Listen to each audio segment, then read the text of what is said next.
శుక్రవారం మంచి ముహూర్తం ఉందన్నారు. మీ అభిప్రాయం చెబితే. శుభస్య శీఘ్రం. అలాగే కానివ్వండి. మంచిది. సో నేను వెళ్ళొస్తాను. తొందరలోనే కలుసుకుందాం మిస్టర్ చక్రవర్తి. Inspector,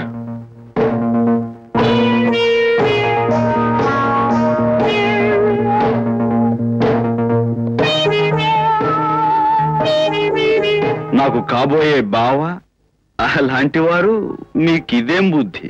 what? మరొకరు చేస్తే దొంగతనం, మీరు చేస్తే పొరపాటు కదూ inspector? What do you mean? I mean the tumbler, steel tumbler. మీరు దొంగతనంగా తీసుకువెళ్తున్న ఆ గ్లాసును తీసి మర్యాదగా టేబుల్ మీద పెడతారా, లేక పోలీసులకు ఫోన్ చేయమంటారా?